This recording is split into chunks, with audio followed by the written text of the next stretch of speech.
Hi to all. This is Chandrasekhar Panda. I am the author of pharmaceuticalupdate.com and I am a pharmaceutical and I am working in pharmaceutical in quality assurance, and I am having 14 years of experience in QA. So today we are going to discuss what is change control and what are the flow of the change control, and in which cases we have to take the change control, etc. So let's start. So what is change?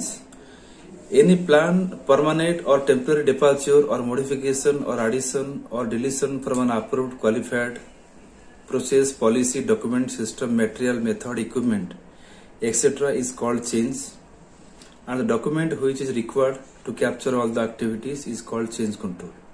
Change control can be permanent or temporary.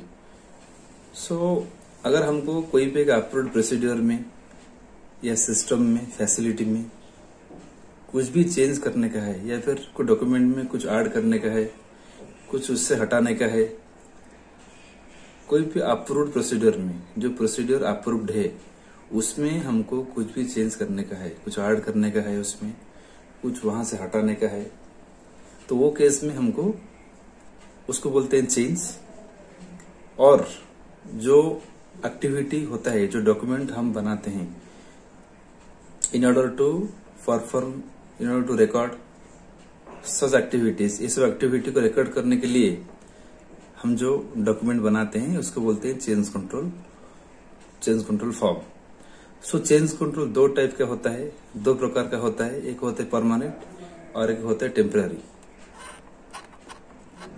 So what is change control procedure? A formal system by which qualified person or subject matter expert of different department review the proposed and actual changes that might affect a validated status of facility, system, equipment, document or process. So एक ऐसा system होता है जिसमें कि qualified person और subject matter expert जो रहते हैं हर डिपार्टमेंट का, वो लोग ये चेंज कंट्रोल को रिव्यू करते हैं। उसमें एक्चुअल क्या था, क्या चेंजेस हो रहा है, व्हाट द जस्टिफिकेशन, क्यों चेंज कर रहे हैं, एंड उसका इम्पैक्ट क्या है, एंड उसका रिस्क एनालिसिस क्या है, ये सारे चीज इवेलुएट करते हैं। इवेलुएट करके उसको अप्रूव करते हैं। तो इन एनी सिस्टम, कोई भी सिस्टम में या इक्विपमेंट में, डॉक्यूमेंट में, प्रोसेस में, etcetera. So change control. So next, when change control has to be taken, तो हमको चेंज कंट्रोल कब कब लेने का है? अगर कुछ मैन्युफैक्चरिंग प्रोसेस में कुछ चेंज करने का है या फिर प्रोडक्ट में कुछ चेंज करने का है, फॉर्मुलेशन में सपोज कुछ चेंज हुआ तो हमको लेना पड़ता है चेंज कंट्रोल। एचवैक सिस्टम में कुछ अगर चेंज है, एचवी सिस्टम में कुछ अगर चेंजेस है, देन वाटर सिस्टम में अगर कुछ चेंजेस है तो भी लेना पड़ता है। Change in manufacturing, packing and analytical equipment, कुछ मैन्युफैक्चरिंग प्रोसेस में चेंज, कुछ पैकिंग में चेंज हुआ, कुछ इक्विपमेंट ऐड हुआ या फिर इक्विपमेंट को कुछ निकाला हमने, कुछ चेंज हुआ फैसिलिटीज, यूटिलिटीज में, रॉ मटेरियल, पैकिंग मटेरियल में कुछ चेंजेस हुआ, लाइक और raw material, packing material, intermediate, finish product specification या स्टैंडर्ड टेस्ट प्रोसीजर में कुछ चेंजेस हुआ, तब भी लेते हैं change control. Analytical testing method में कुछ चेंज हुआ, वाटर सिस्टम में कुछ चेंज हुआ, तब भी लेते हैं। चेंज इन मैन्युफैक्चरिंग साइट, अगर मैन्युफैक्चरिंग साइट हुआ तब भी लेना पड़ता है। चेंज इन स्टेबिलिटी, दैट अगर कुछ सेल्फ लाइफ हमने कुछ चेंजेस किया या रिटेस्ट पीरियड कुछ चेंज किया या फिर स्टोरेज कंडीशन कुछ चेंज किया तब भी लेना पड़ता है। चेंज इन फार्माकोपिया, फार्माकोपिया का कुछ अगर चेंजेस होता है तब भी लेना पड़ता है हमको चेंज कंट्रोल। कुछ आर्ट वर्क में चेंज हुआ, सपोज कुछ packing related art work like cotton, aluminium foil और लिफलेट, इसमें कुछ चेंजेस हुआ आर्ट वर्क में तो भी लेना पड़ता है। Change in computer system, software, कुछ सॉफ्टवेयर में एडिशन हुआ, कुछ नया सॉफ्टवेयर का अपडेशन हुआ तब भी लेना पड़ता है। Addition of, deletion of any equipment या फिर कुछ न्यू प्रोडक्ट इंट्रोडक्शन होता है, साइट में कोई नया प्रोडक्ट आता है तो बनाने के लिए हम लोग लेते हैं न्यू प्रोडक्ट, तब भी होता है। कुछ बैच रिकॉर्ड में चेंजेस किया, बैच साइज में चेंज हुआ, कुछ API alternate source of API suppose हमने चेंज किया, सपोज हम एक्स वेंडर से एपीआई यूज कर रहे हैं और हमको वाई वेंडर से लेने का एपीआई, तब हमको चेंज कंट्रोल लेके उसका थ्रू करना पड़ता है। चेंज इन कैलिब्रेशन शेड्यूल और प्रिवेंटिव मेंटेनेंस, इसमें कोई शेड्यूल में कोई चेंज हुआ तब लेना पड़ता है। सो चेंज कंट्रोल में तो क्या क्या रहता है चेंज कंट्रोल में, वो हमको देखने का है। इसमें what are the steps, what are the step wise procedure of change control. Change control जो इनिशिएटर होता है, इनिशिएटर डिपार्टमेंट मीन जो डिपार्टमेंट को चेंजेस करने का है अपने डॉक्यूमेंट में, सिस्टम में, जिसको चेंजेस करने का है वो डिपार्टमेंट के कोई भी एक पर्सन चेंज कंट्रोल इनिशिएट करता है और वो चेंज कंट्रोल में लिखता है क्या था उसमें, करंट स्टेटस में क्या क्या था, प्रपोज में क्या करने का है, रीजन क्यों चेंज करने का है उसमें, उसका असेसमेंट एक्सेट्रा। तो justification of change shall be described in sufficient detail so that reviewer और approver clearly understand the reason and need for the changes. If required supporting document to be attached for justification. हमको क्यों change करने का है उसमें details लिखना पड़ता है ताकि जो उसको रिव्यू करेगा उसको अंडरस्टैंडिंग होना चाहिए कि क्या था, क्या हुआ, क्यों चेंज करने का है उसमें और उसका इम्पैक्ट क्या है, क्या उसका रैशनल है। इफ रिक्वायर्ड उसका जस्टिफिकेशन के लिए हमको सपोर्टिंग डॉक्यूमेंट अटैच करना पड़ता है। In the risk analysis stage wherever applicable, quality risk assessment reports shall be prepared during change evaluation, that new product introduction at site and change in alternate source of API। जैसे कि मैंने आपको पहले बोला कि कुछ सपोज ऐसा रहते हैं चेंज कंट्रोल जो कि related to new product introduction है या फिर कुछ एपीआई सोर्स का चेंज हो रहा है, अल्टरनेट सोर्स ऑफ एपीआई, या फिर बैच से इसका कुछ होता है चेंजेस। उस टाइप का चेंज कंट्रोल के लिए हमको रिस्क असेसमेंट करना पड़ता है। तो दैट मीन्स हमको क्वालिटी रिस्क असेसमेंट करके उसका आरपीएन नंबर इवेल्युएट करना पड़ता है, निकालना पड़ता है। तो हमको कंक्लूड करना पड़ता है कि उसका आरपीएन नंबर जो है कितना आ रहा है और वो रिस्क क्या है उसका, और वो रिस्क को मिटिगेट करने के लिए, कम करने के लिए अपने पास करंट कंट्रोल क्या है, what are the current control we are having to handle that risk etcetera. Then the department head of initiative department shall review the change control form along with all supporting data and supportive information। जो department head है, initiative जो change control initiate करता है, उसका department का जो head है उसका रेस्पॉन्सिबिलिटी ये है कि वो चेंज कंट्रोल अच्छी तरह से रिव्यू करे कि उसमें क्या था, क्या चेंजेस हुआ, क्यों चेंजेस हुआ, क्या सपोर्टिंग डॉक्यूमेंट है, क्या रैशनल है, ये सारे चीज को उसको इवेल्युएट करने का। Upon satisfactory review from department head the change control form shall be submitted to change control coordinator in quality assurance department of respective site.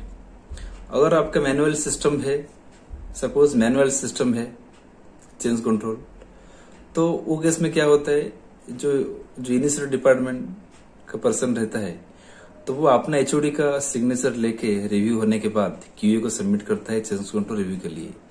अगर क्यूए में सिस्टम है, कुछ सॉफ्टवेयर यूज करता है, तो ऑटोमेटिकली जैसे ही इनिशिएटिव डिपार्टमेंट उसको initiate करता है along with all the attachments and ये सबको स्कैन करके उसमें अटैच करना पड़ता है और उसका डिपार्टमेंट हेड का आईडी में ऑटोमेटिकली वो व्यू होता है और चेंज कंट्रोल कोऑर्डिनेटर का आईडी में भी वो व्यू होता है।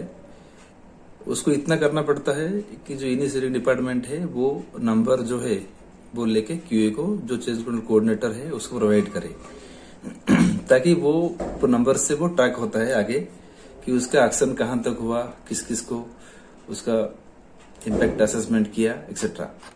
Change control coordinator shall review the change control form filled by the initiator and enclosed document for correctness and completeness. Change control coordinator जो है उनका रोल ज्यादा रहता है, वो चेक करते हैं कि वो जो चेंज कंट्रोल दिया वो सारे करेक्ट है क्या, कंप्लीट है क्या, अगर कुछ उसमें पेंडिंग से कुछ ये है तो वो उससे करेक्ट करवा के इनिशिएटर से उनको लेना पड़ता है।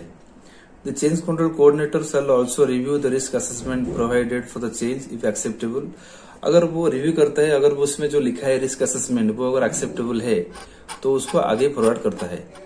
The change control coordinator shall select the reviewer department for impact assessment and comment, and based upon the details provided change control coordinator shall categorize the change as major and minor। so उसको review करता है change control coordinator, देखता है क्या उसका changes क्या है, उसका इम्पैक्ट क्या है, रिस्क क्या है, उसके बेसिस में उसको कैटेगराइज करता है कि वो मेजर में आएगा या फिर माइनर में आएगा, माइनर कैटेगरी में आएगा। तो मेजर चेंज किसको बोलेंगे हम? Any change in the production process, quality control, equipment, facility, etc. that has the potential adverse effect on the identity, strength, quality, purity, potency of the product, that they may relate to the safety or effectiveness of the product, that addition, deletion of new API or change in existing API, जैसे कि मैंने आपको बोला कुछ अगर new product change control है या फिर एपीआई रिलेटेड है या फिर कुछ चेंज इन बैच साइज है, ये सारे मेजर में आते हैं, मेजर टाइप चेंज कंट्रोल में आता है।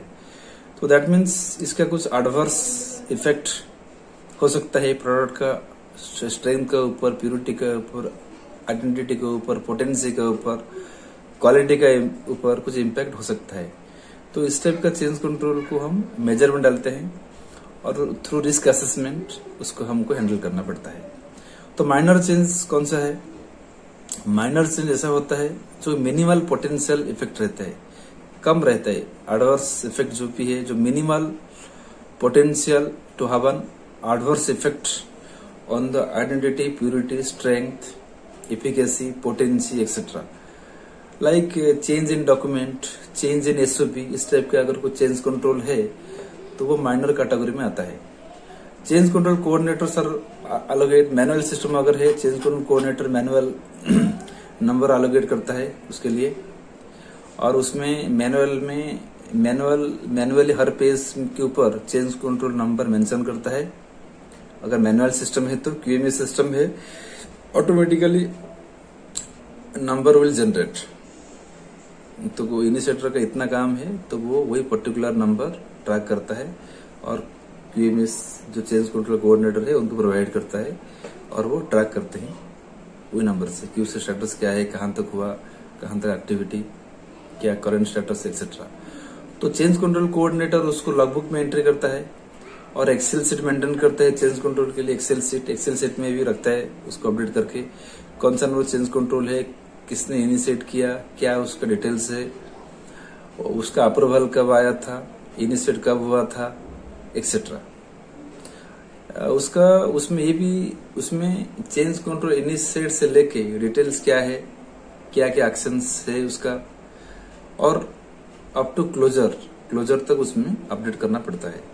कौन सा टाइप का चेंजेस है, किसने किया, कौन सा डिपार्टमेंट पर्सन ने किया, कब किया, सारे वो एक्सेल शीट में मेंटेन करता है चेंज कंट्रोल कोऑर्डिनेटर, और लॉगबुक में भी एंट्री करता है। लॉगबुक जो रहता है चेंज कंट्रोल का, उसका लॉगबुक में भी वो एंट्री करता है। After completion of impact assessment and categorisation like major and minor, the change control form shall be return to the initiator. Initiator को रिटर्न करता है। अगर चेंज कंट्रोल कोऑर्डिनेटर क्या करता है, उसका मेजर माइनर कैटेगराइज कर दिया, करने के बाद इम्पैक्ट असेसमेंट के लिए ये डॉक्यूमेंट का इम्पैक्ट किसके ऊपर है, कौन सा ये डॉक्यूमेंट चेंज करने से, ये चेंज कंट्रोल लेने से इसका इम्पैक्ट क्या क्या है अदर डॉक्यूमेंट के ऊपर, फैसिलिटी के ऊपर, सिस्टम के ऊपर। तो उसको इवेलुएट करने के बाद वो पर्टिकुलर डिपार्टमेंट का कमेंट क्या आता है, वो लोग अपना अपना कमेंट देते हैं। ठीक है। और बाद में क्या होता है, उसके बाद ऐसा होता है कि जो चेंज को जो उसका इनिशिएटर है उसका रिस्पॉन्सिबिलिटी है कि जो इम्पैक्ट असेसमेंट में जो डिपार्टमेंट का नाम लिखा तो उनका कमेंट लेता है। वो उनका कमेंट लेने के बाद तो वो चेंज कंट्रोल कोऑर्डिनेटर के पास सबमिट करता है। और वो ऐसा कोई चेंज कंट्रोल है जो कि कुछ रेगुलेटरी फाइलिंग का रिक्वायरमेंट है, फाइलिंग रिलेटेड है, या फिर ओन प्रोडक्ट है, तो उसके लिए रेगुलेटरी अफेयर्स का कमेंट लगता है चेंज इन बैच साइज है, कुछ इस टाइप के कुछ चेंजेस है जो कि कंपनी के ओन प्रोडक्ट के लिए रहता है, पर ओन प्रोडक्ट उसके लिए रेगुलेटरी अफेयर्स का रहता है कमेंट। रेगुलेटरी अफेयर लिखते हैं, उसमें वेरिएशन का कोई रिक्वायरमेंट है, स्टेबिलिटी का रिक्वायरमेंट है, वैलिडेशन का रिक्वायरमेंट है, तो क्या क्या उसका रेगुलेटरी इम्पैक्ट है। तो रेगुलेटरी अफेयर्स उसको इवेलुएट करता है based upon the regulatory guidelines. सुपाक भी होता है तो सुपाक यूज करते हैं। अदर रेगुलेटरी गाइडलाइन के हिसाब से वो अपना जो भी कमेंट है उसमें कमेंट देता है। देन चेंज कंट्रोल कोऑर्डिनेटर का रिस्पॉन्सिबिलिटी, सेकंड नेक्स्ट रिस्पॉन्सिबिलिटी क्या होता है कि वो जो क्यूपी है या फिर कस्टमर है उनको थ्रू मेल कम्युनिकेट करता है, और सारे मेल कम्युनिकेशन उसने कब कम्युनिकेशन किया, कब अप्रूवल आया, सारे कम्युनिकेशन चेंज कंट्रोल का फॉर्म को अटैच करना पड़ता है। सारे मेल कम्युनिकेशन को अटैच करना पड़ता है ताकि ट्रैक होता है हमने कब भेजा, कब अप्रूवल आया। तो एक प्रूफ के पॉइंट ऑफ व्यू में उसको चेंज कंट्रोल में अटैच करना पड़ता है। Comments from other department and marketing authorisation holder, qualified person, subject matter expert shall be reviewed for its relevant prior to approval of the change control। Change control का approval से पहले किस किस का अप्रूवल आया, क्या आया, क्वालिफाइड पर्सन का आया क्या, क्या क्या कमेंट वो लिखा, सारे कमेंट्स को रिव्यू करना पड़ता है। Then the change control coordinator shall forward the change control form to head QA of final approval and head QA authorized designee shall approve the change control। Then the head QA जो रहता है QA head वो change control का approve करते हैं। Customer का हो गया, रेगुलेटरी हो गया, और इतने याद रखिए सारे चेंज कंट्रोल रेगुलेटरी अफेयर्स के लिए अप्रूवल के लिए रिक्वायरमेंट नहीं रहता है, या सारे चेंज कंट्रोल कस्टमर का अप्रूवल के लिए भेजने की जरूरत नहीं है। That will vary from case to case. अगर रिलेटेड टू प्रोडक्ट है, कुछ फाइलिंग रिलेटेड है तो भेजना पड़ता है, या फिर कोई कस्टमर का वो प्रोडक्ट कोई कस्टमर के लिए है तो उसमें कुछ एडिशन डिलीशन करते हैं उसमें हम, तो कस्टमर का अप्रूवल लेना पड़ता है। इफ रिक्वायर्ड जो डॉक्यूमेंट्स चेंज कंट्रोल अप्रूवल के बाद बनता है उसमें भी कस्टमर का सिग्नेचर लेना पड़ता है हमको। अगर कुछ चेंज कंट्रोल, हाँ, जैसे कि क्यूए हेड का सिग्नेचर होता है, अप्रूवल होता है, उसके बाद सीक्यूए को भेजते हैं। जो कंपनी के कॉर्पोरेट क्वालिटी एश्योरेंस है, सीक्यूए सिस्टम है, कॉर्पोरेट क्वालिटी एश्योरेंस, उनको भेजते हैं। वो लोग उसको रिव्यू करते हैं, फाइनल अप्रूवल देते हैं, और सीक्यूए का फाइनल अप्रूवल के बाद वो चेंज कंट्रोल जो भी है उसको इम्प्लीमेंट कर सकते हैं हम। मीन चेंज कंट्रोल के हिसाब से जो जो हमने लिखा है एक्शन, वो सारा एक्टिविटी हमको मिस करना पड़ता है। अगर कुछ चेंज कंट्रोल, कुछ सपोज कुछ चेंज कंट्रोल जो है रिजेक्ट होता है वो, तो जो चेंज कंट्रोल कोऑर्डिनेटर है वो इन्फॉर्म करता है इनिशिएटिंग डिपार्टमेंट को कि तुम्हारा चेंज कंट्रोल रीजन के लिए रिजेक्ट हुआ, और वो सेम नंबर हम दूसरे किसी को प्रोवाइड नहीं करते हैं। सेम नंबर हमको रिपीट नहीं करना चाहिए, और उसका नेक्स्ट नंबर जो भी है उसका नेक्स्ट नंबर देना चाहिए। वो सेम नंबर दूसरे चेंज कंट्रोल के लिए एप्लीकेबल नहीं हो सकता है। After approval of change control form, initiator shall follow the step wise action plan. तो जो भी एक्शन है चेंज कंट्रोल का अप्रूवल के बाद, वो सब एक्शन जो लिखा है वो सब जो करना पड़ता है।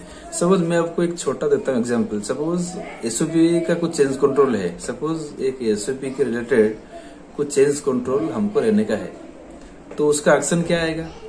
What will be the action item, what will be the action plan?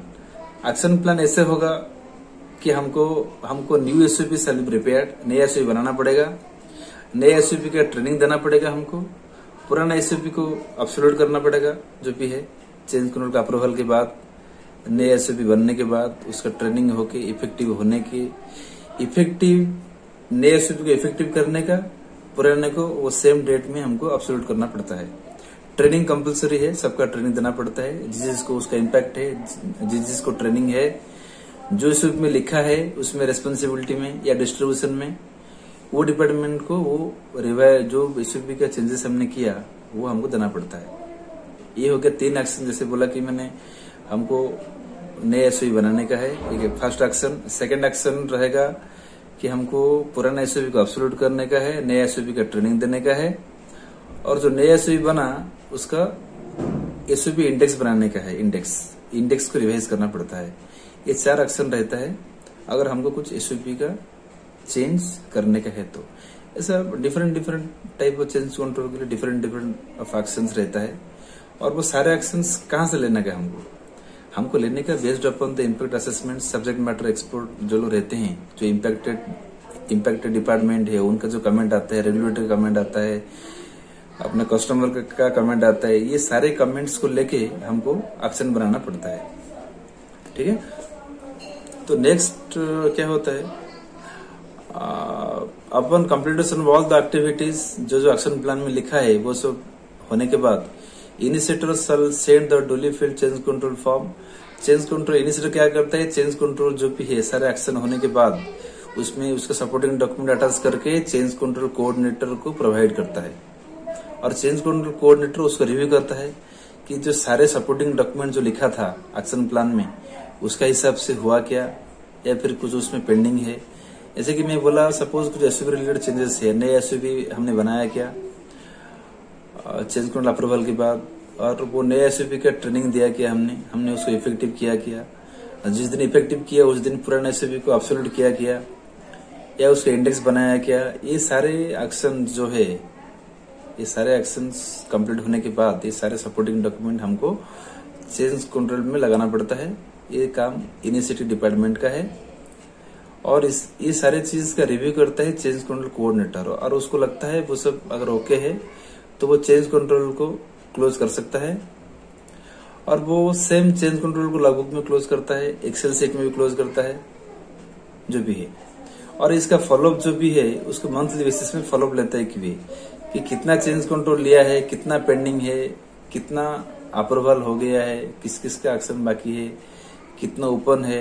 एक कंटिन्यूस कोऑर्डिनेटर का रिस्पॉन्सिबिलिटी वही होता है, कंटिन्यूस वो यूजर डिपार्टमेंट इनिशिएटिंग डिपार्टमेंट के साथ कंटिन्यूस फॉलोअप लेता है। जो मंथली क्वालिटी रिव्यू मीटिंग होता है, MQRM होता है, उसमें ये सारे चीज का डिस्कशन होता है, कितना ओपन चेंज कंट्रोल है, कितना डेविएशन है, वो हम जानेंगे MQRM के बारे में। नेक्स्ट जब होगा टॉपिक सिलेक्ट करूंगा उस टाइम पे मैं आपको बोलूंगा उसके बारे में, MQRM क्या होता है। तो इस MQRM में इसमें डिस्कशन होता है कि कब कब तुम्हारा टारगेट कंप्लीटेशन डेट क्या था, कब कंप्लीट हुआ वो, कब कंप्लीट होगा कमिटमेंट एक्सेट्रा जो भी है। All change control form shall be closed with 90 days. 90 days ये क्या रहता है, कंपनी टू कंपनी वेरी होता है। ये फाइनल अप्रूवल या फिर TCD रहता है, उसमें टारगेट कंप्लीटेशन डेट जिस दिन अप्रूवल आया उस दिन से 90 डेज पकड़ते हैं हम। 90 डेज के हिसाब से TCD होना चाहिए। अगर टारगेट कंप्लीटेशन डेट के हिसाब से कंप्लीट नहीं हुआ तो उसके लिए हमको एक्सटेंशन लेना पड़ता है, change control extension we have to initiate, हमको लेना पड़ता है चेंज कंट्रोल एक्सटेंशन। तो चेंज कंट्रोल जो है वो एप्लीकेबल नहीं होता है target completion date for new product introduction. कुछ अगर न्यू प्रोडक्ट आता है उसका बहुत सारा एक्शन रहता है, ताकि validation activity, stability, regulatory filings, cleaning validation, like analytical validation, method transfer, बहुत सारा एक्टिविटी रहता है। सो उसके लिए थोड़ा टाइमलाइन हमको देना पड़ता है। उसके लिए कुछ एग्जैक्ट टाइमलाइन नहीं रहता है कि कितना दिन के अंदर होना चाहिए। बाकी जो चेंज कंट्रोल है उसका टाइमलाइन रहता है। टाइमलाइन में नहीं हुआ, टारगेट कंप्लीटेशन डेट के अंदर नहीं हुआ तो हमको उसका एक्सटेंशन जो है वो लेना पड़ता है। तो हम देखेंगे क्या क्या रहते हैं फ्लो चार्ट चेंज कंट्रोल का।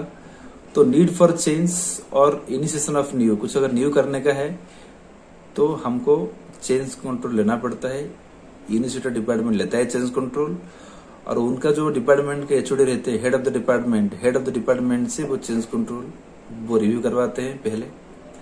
उसके बाद QA को सबमिट करते हैं रिव्यू के लिए। QA उसको रिव्यू करता है, अगर सब कुछ ओके है, करेक्ट है, तो उसको एक नंबर एलोकेट करता है। मैनुअल सिस्टम के लिए सिर्फ बोला मैंने, ऑटोमेटिकल सिस्टम के लिए ऑटोमेटिकल नंबर जनरेट होता है। Selection of reviewers and categorisation, then QA उसका इम्पैक्ट असेसमेंट करता है ताकि इसका इम्पैक्ट कौन सा डिपार्टमेंट को है, तो वो पर्टिकुलर डिपार्टमेंट से वो रिव्यूअर सिलेक्ट करता है। सिलेक्ट करके उनका सिग्नेचर के लिए उन कमेंट के लिए भेजता है और साइड बाय साइड इसके कैटेगराइज करता है ताकि ये मेजर में आता है, माइनर में आता है, एक्सेट्रा। उसका impact assessment by the reviewer जो डिपार्टमेंट है उनका इम्पैक्ट असेसमेंट का कमेंट आता है। Side by side if required customer और क्वालिफाइड पर्सन के लिए भेजता है अप्रूवल के लिए। रेगुलेटरी आरए का सिग्नेचर के लिए भेजते हैं हम, आरए का अप्रूवल के लिए भेजते हैं, आरए का रिव्यू के लिए भेजते हैं। देन चेंज कंट्रोल कोऑर्डिनेटर क्या करता है, उसका एक्शन आइटम जो है, जो एक्शन से एक्शन उसका लिखता है, क्या क्या एक्शन उसका आएगा ताकि क्या क्या चेंजेस होगा, हम अप्रूवल के बाद क्या क्या हमको चेंजेस करने का है वो एक्शन में मेंटेन करता है, सारे लिखता है एक्शन में। जैसे कि मैंने आपको बोला कि एसओपी का चेंज के लिए नया एसओपी बनाने का, new SOP to be prepared, नया एसओपी का ट्रेनिंग देने का, पुराने एसओपी को एब्सोल्यूट करने का, इंडेक्स बनाने का, ये सारा एक्टिविटी। एक्शन लिखने के बाद change control coordinator QA head के पास लेके आता है चेंज कंट्रोल। क्यूए हेड उसको हेड ऑफ द क्यूए और द डेजिनी इसको अप्रूवल देता है चेंज कंट्रोल का। उसके पास अथॉरिटी रहता है कि उसको वो अप्रूव करे या रिजेक्ट करे। अगर वो अगर रिजेक्ट हो गया तो फिर एक्चुअली क्यूए उसको अप्रूवल देता है और रिजेक्ट करता है। अगर अप्रूवल दिया, अप्रूवल देने के बाद वो चेंज कंट्रोल सीक्यू को जाता है, कॉर्पोरेट क्वालिटी एश्योरेंस। जो कंपनी में कॉर्पोरेट क्वालिटी एश्योरेंस है तो वहां पे हमको सीक्यू को कॉर्पोरेट क्वालिटी एश्योरेंस को सिग्नेचर के लिए अप्रूवल के लिए भेजना पड़ता है चेंज कंट्रोल, और उनका अप्रूवल आने के बाद हमको इम्प्लीमेंट करना पड़ता है। इम्प्लीमेंट होने के बाद सारे सपोर्टिंग डॉक्यूमेंट लगा के अटैच करके चेक करके उसको करेक्टनेस देख के उसको हमको क्लोजर करना पड़ता है। क्लोज करने के बाद चेंज कंट्रोल जो है वो क्यूए का कस्टडी में रहता है। क्यूए उसको मेंटेन करता है, चेंज कंट्रोल उसको मेंटेन करके रखता है। कौन सा चेंज कंट्रोल अप्रूव हुआ, क्या स्टेटस है, तो अप्रूव चेंज कंट्रोल एक साइड में रखता है, क्लोज चेंज कंट्रोल रखता है एक साइड में, उसको सेग्रीगेट करके मेंटेन करता है। प्लस लॉगबुक अपडेट करता है जो कि कब क्लोज हुआ, लॉगबुक, एक्सेल शीट एक्सेट्रा, ये सब जगह पे उसने अपडेट करता है। तो उसका रिस्पॉन्सिबिलिटी है वो। तो उसमें चेंज कंट्रोल कोऑर्डिनेटर का भी बहुत सारा रोल है चेंज कंट्रोल में। इनिशियल डिपार्टमेंट का जितना रोल है उसका उतना रोल है। So thanks for watching this video. Thanks. अगर आपको अच्छा लगेगा तो उसको लाइक कीजिए। अगर कुछ उसमें लगा आपको कुछ गैप है, कुछ एडिशन होना चाहिए तो आप कमेंट कर सकते हैं। अगर आप समझे कि यूजफुल है आपके लिए तो इसको आप शेयर भी कर सकते हैं। थैंक्स।